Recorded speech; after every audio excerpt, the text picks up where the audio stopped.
சென்னை அடுத்த வடபெரும்பாக்கத்தில் சாலையில் குளம் போல் தேங்கியுள்ள மழை நீரால் வாகன ஓட்டிகள் மற்றும் பொதுமக்கள் பெரும் சிரமத்திற்கு ஆளாகியுள்ளனர். அந்த காட்சிகளை பார்ப்போம்.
விவரங்களோடு களத்திலிருந்து இணைகிறார் செய்தியாளர் தாமரைக்கனி. வணக்கம். முழங்கால் அளவுக்கு மழைநீர் தேங்கி இருக்கக்கூடிய காட்சிகளையும் அதில் பொதுமக்கள் சிரமப்பட்டு செல்லக்கூடிய காட்சிகளையும் நம்மால் பார்க்க முடிந்தது. நீரை வடிவு செய்யும் பணி ஏதாச்சும் நடைபெற்று வருகிறதா?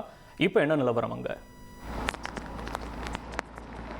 நிச்சயமாக தற்போது நாம் நின்றுக்கூடிய பகுதி தான் சென்னை எடுத்துக்கூடிய வடபெரும்பாக்கம். அதாவது நம்ம நின்றுக்கூடிய சாலை என்பது ரெட் ஹில்ஸிலிருந்து மாதாவரம் செல்லக்கூடிய ஒரு பிரதான சாலை.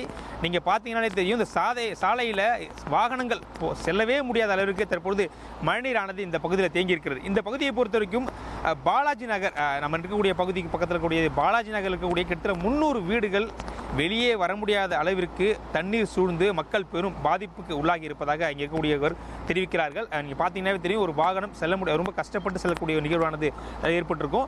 தூரத்தில் பார்த்தீங்கன்னா ஒரு லாரி, இங்கிருந்து செல்லக்கூடிய லாரி ஒன்று மழையில் சிக்கி தவித்து அங்கே வந்து நின்றுது, பாதியிலே நிற்கக்கூடிய ஒரு நிலை ஏற்பட்டிருக்குது. மேலும் இந்த மழைநீர் தேங்கி இருக்கக்கூடிய இடத்துல முனையிலே ஒரு மக்கள்கள் நின்று இந்த பக்கம் போகாதீங்க, வாகனங்கள் வந்து செல்வதற்கான வாய்ப்பு மிகவும் குறைவு. அதுபோல் 2 சக்கர வாகனங்கள் வரும்போதும் பார்த்து வாங்க, ஏன்னா வண்டி நிறைய பேர் வந்து வண்டி ஆஃப் ஆகி அவங்க வந்து செல்ல முடியாமல் சென்றுகிட்டு இருக்காங்கன்ற மாதிரியான தகவலையும் தெரிவித்தாங்க. குறிப்பாக பார்த்தீங்கன்னா தெரியும், நடந்து வருவர்களுக்கு எந்த அளவுக்கு அவங்களுக்கு கால் மூழ்கி இருக்கக்கூடிய நிலை என்பது இந்த பகுதியில் ஏற்பட்டிருக்கிறது. ஏற்கனவே நம்ம பார்த்துட்டு இருந்தோம், இதுக்கு அந்தாண்ட தான் நம்ம ஏற்கனவே இந்த குமரன் நகர் பகுதியை தான் நம்ம ஏற்கனவே மூழ்கி இருந்ததை பார்த்தோம். அதுபடியே அதே அளவிற்கான தண்ணி இந்த பகுதியில் தற்பொழுது சேர்ந்திருக்கிறது. மக்கள் வெளியே வர முடியாத அளவிற்கு இந்த பகுதியில் வந்து மழை நீரான சேர்ந்திருக்கிறது. இது ஒரு பக்கம் இருந்தாலும் இங்கே இருக்கக்கூடிய அந்த மாநகராட்சியினுடைய அதிகாரிகள், இங்கே இருக்கக்கூடிய அந்த பஞ்சாயத்து ஊழியர்கள் அனைவருமே இந்த மழை நீரை வடிவதற்கான அந்த பணிகளை வந்து ஒரு புறம் ஈடுபட்டிருக்காங்க. ஏன்னா நம்ம நின்று கொண்டிருக்கக்கூடிய பகுதியிலிருந்து சிறு தூரத்தில் தான் ஒரு ஏரியானது இருக்கிறது, ஒரு ஆறு, அதாவது அதை கூட கலக்கக்கூடிய இடம் என்று அங்கே இருக்கிறது. உடைய சாலையை அவர்கள் வந்து ஜேசிபி இயந்திரங்கள் மூலமாக தோண்டி இங்கே இருக்கக்கூடிய தண்ணியை வடிவதற்கான அனைத்து வேலைகளையும் ஒரு புறம் செய்து வருகிறார்கள். ஆனால் இந்த வேலை நேற்றிலிருந்து இந்த பகுதியில் நடைபெறுவதாகவும், நேற்றிலிருந்து நடைபெற்றாலும் தற்பொழுது வரை மழைநீர் இந்த பகுதியில் வடியவில்லை. பாலாஜி நகரில் இருக்கக்கூடிய அனைத்து மக்களும் வெளியே வர முடியாமல் தான் தற்போதைய சூழ்நிலை இருக்கு. ஏன்னா சில இளைஞர்கள் இந்த தண்ணியில் விளையாடக்கூடிய ஒரு நிகழ்வானது ஒரு காட்சியை நம்ம பார்த்தோம். அவர்களிடம் சென்று விசாரித்த பொழுது நாங்கள் வெளியவே வர முடியாமல் தான் வீட்டில் எல்லாருமே இருக்காங்க. அதுவும் பாலாஜி நகரில் கிட்டத்தட்ட ஒரு 300க்கும் மேற்பட்ட வீடுகள் இருக்குது. அங்கே வந்து ஏற்கனவே மக்கள் வந்து வீட்டுள்ளேயே இருக்காங்க. அவங்களால இருசக்கர வாகனங்கள் எடுத்து வெளியவே வர முடியாத சூழ்நிலை ஏற்பட்டிருப்பதாகவும் அவர்கள் தொடர்ந்து தெரிவிக்கிறார்கள். மேலும் இந்த இருக்கக்கூடிய அந்த மழைநீரை உடனடியாக வடிய வைக்க வேண்டும் என்றதே அவருடைய முக்கிய கோரிக்கையாக இருந்து வருது. முன்னாடி பார்த்தீங்கன்னா தெரியும், ஜேசிபி வாகனங்கள் தயாரான நிலை இருக்கிறது. ஏற்கனவே 2 ஜேசிபி வாகனங்கள் அங்கே வந்து மழைநீரை வடிவதற்கான அனைத்து பணிகளையும் ஈடுபட்டு வருகிறார்கள். அந்த காட்சி தான் நம்ம தொடர்ந்து பார்த்தோம். உங்களுடைய கள விவரங்களுக்கு நன்றி தாமரைக்கனி.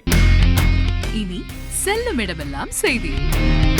தந்தை டிவியின் வாட்ஸ்அப் சேனலை ஃபாலோ பண்ணினா செல்ல இருக்கும் இடமெல்லாம் செய்தி.